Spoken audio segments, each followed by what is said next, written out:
ان کا جو سوچ ہے کہ اپوزیشن جماعتوں کے درمیان رابطے رہیں اور ملک کے مسائل پر ہم مشترک موقف لیتے رہیں اور ایک مشترک موقف لینے کے لیے ایک سیاسی ماحول بھی موجود رہے، تو اس تصور سے ہمارا کوئی اختلاف نہیں ہے۔ ہم چاہتے ہیں کہ سیاسی ماحول میں رابطے بڑھتے چلے جائیں، تعلقات کی بہتری کی طرف جانا یہ ہمارا مقصود بھی ہے۔ تلخیوں کو دور کرنا، اس کی بھی آج کے اس ماحول میں ضرورت ہے، اور ہم اس جذبے کو خوش آمدید کہیں گے۔ باقی ملک کے معاملات ہیں، اس میں کوئی شک نہیں ہے کہ آئین پاکستان اس کی کوئی حیثیت نہیں رہی ہے اور پارلیمنٹ کی اہمیت ختم ہو چکی ہے۔ جمہوریت اپنا مقدمہ ہار رہا ہے اور دہشت گردی کے خلاف آپریشن گزشتہ 10-15 سالوں سے چل رہا ہے، لیکن مرض بڑھتا گیا جوں دوا کا۔ اس میں دگنا اضافہ نہیں بلکہ 10 گنا اضافہ ہوا ہے۔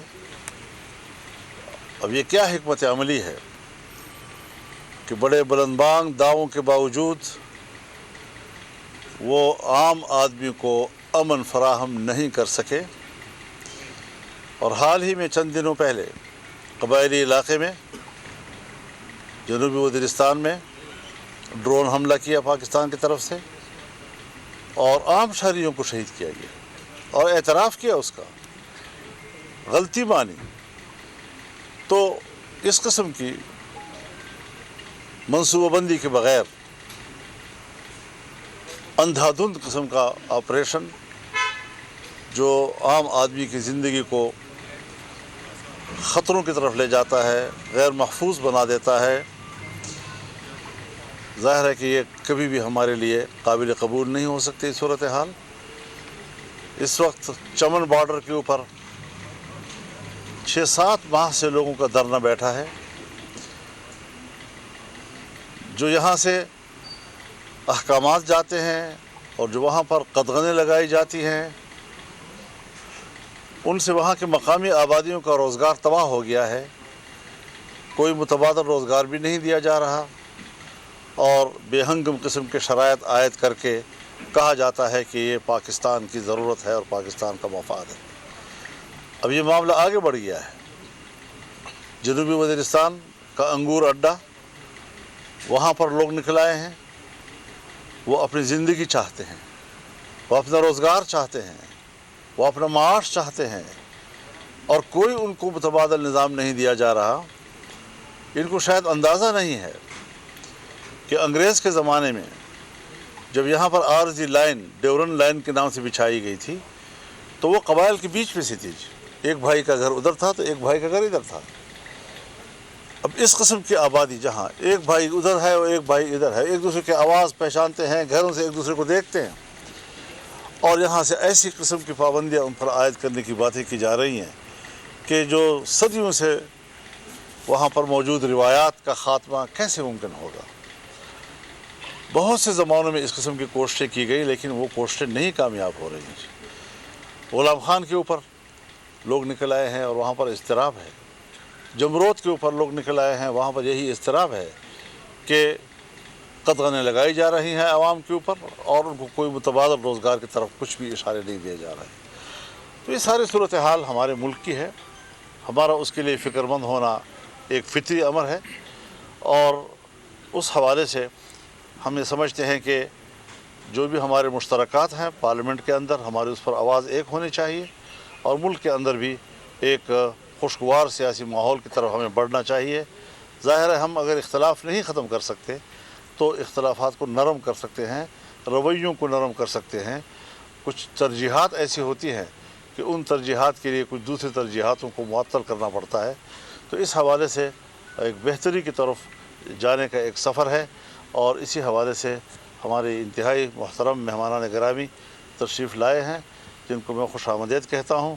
باقی گفتگو آپ ان سے سن لیں گے. بہت بہت شکریہ. بہت شکریہ جی. بسم اللہ الرحمن الرحیم. بہت شکریہ مولانا فضل الرحمان صاحب، جو جمعیت علماء اسلام فے کے لیڈر بھی ہیں، اور ان کے ساتھی انہوں نے آج کھلے دلوں کے ساتھ ہمیں یہاں پہ خوش آمدید کہا.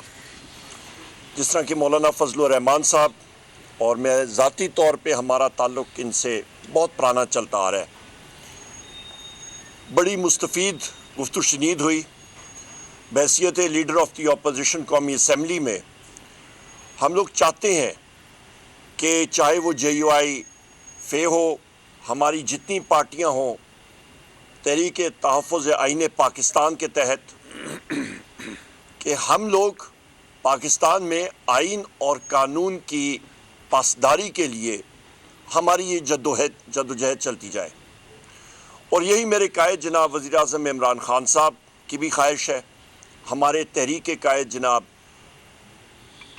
اچکزئی صاحب کی بھی یہی خواہش ہے، اور ہر ایک محب وطن پاکستانی کی بھی یہی خواہش ہے.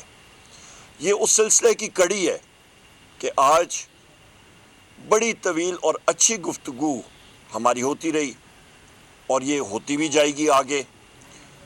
جے یو آئی فے کا اپنا ایک سلسلہ، ایک جلسوں کا سلسلہ چل رہا ہے.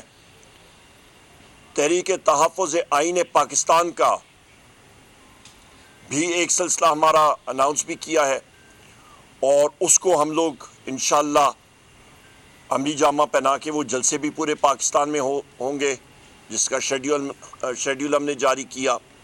کنونشنز بھی پورے پاکستان میں ہوں گے. اہم بات یہ ہے کہ آج پاکستان میں آئین نامی کوئی چیز ہے ہی نہیں.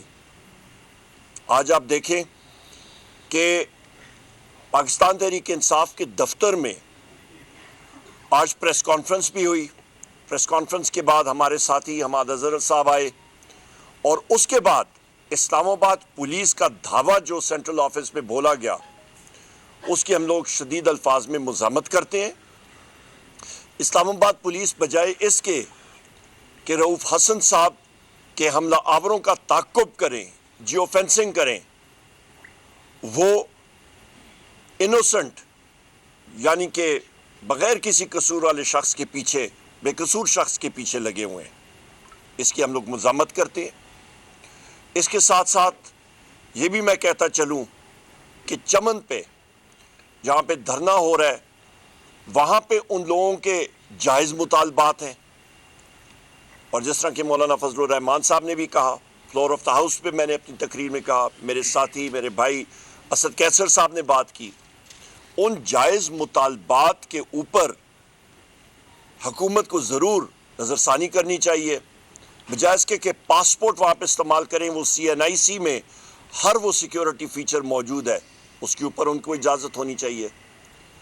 وہاں پہ مارنگ بلوچ صاحبہ ہیں، ان کی پریس کانفرنس ہونی تھی کوئٹہ میں، ان کو نہیں کرنے دی. اسسٹنٹ کمشنر نے پریس کانفرنس کی جگہ کو سیل کر دیا، پریس کلب کو سیل کر دیا. کیوں؟ وہاں پہ اظہار رائے کی اجازت ہونی چاہیے. یہی حسن جمہوریت ہوتا ہے، اور ان اقدامات سے کوئی ملک مضبوط نہیں ہوتا، کمزور ہوتا ہے، جڑیں کمزور ہوتی ہیں، عدم استحکام ہوتا ہے. اور اس چیز کی ہم لوگ شدید مذمت کرتے ہیں. یہاں پہ پاکستان میں جمہوریت پھلے گی پھولے گی، سرمایہ کاری آئے گی. سرمایہ کاری آئے گی جہاں پہ آپ کا آئین اور قانون کی بالادستی ہوگی، وہاں پہ انویسٹمنٹ بہتر ہوگی، نوکری کے مواقع ہوں گے. اس موجودہ صورتحال میں نہ سرمایہ کاری ہو رہی ہے، کیونکہ دنیا جو ہے ان کو معلوم ہے کہ اس وقت پاکستان میں عدل و انصاف کی کوئی وہ چیز کرن نظر نہیں آ رہی. یہ ایک بدترین مارشل لاء کے دور سے بھی بدترین اس وقت یہ غیر جمہوری جو حکومتیں اس وقت بیٹھی ہوئی ہیں ہمارے اوپر وہ یہ کام کر رہی ہیں اور اس چیز کی ہم لوگ شدید الفاظ میں مذمت کرتے ہیں. کیسر صاحب آپ. بسم اللہ الرحمن الرحیم. سب سے پہلے تو میں مولانا فضل الرحمان صاحب کا بہت شکریہ ادا کرتا ہوں کہ بہت محبت سے بہت کھلے دل سے انہوں نے ہمیں ویلکم کیا اور ہمارے جو ایشوز ہیں جو ہمارے مشترکات ہیں اس پہ ہماری ڈسکشن رہی. خاص کر جو اس وقت ملک میں جو ہے نا آئین معطل ہے اور اس وقت ایک بنانا ریپبلک یہ ملک بنتا جا رہا ہے اور جو مولانا فضل پی ٹی آئی وفد اور مولانا فضل الرحمان میڈیا سے گفتگو کر رہے ہیں. اور کسان ہے ان سب کو فینسنگ کر کے امن امان کے نام پہ یہ خاردار تھا باڑ لگایا جا رہا ہے. یعنی اب اندازہ لگایا کہ اس ملک کی آئین کے آرٹیکل 15 میں آپ کسی کے فری موومنٹ کو اس طرح پابند نہیں کر سکتے، لیکن وہ کہتے ہیں کہ نہیں ہم بیرونی جو صنعت کار ہے سرمایہ کار ہے اس کو سی پی کے نام پر بلوچستان لانے کے لیے یہ لازمی ہے امن امان قائم کرنا. ہم سمجھتے ہیں کہ یہ بلوچستان کے لوگ تو ایک عرصے سے وہ آئین کے اور قانون کے نام سے نابلد ہو چکے ہیں، اس لیے کہ بلوچستان کے ساتھ 70 سالوں میں جو کچھ ہوا.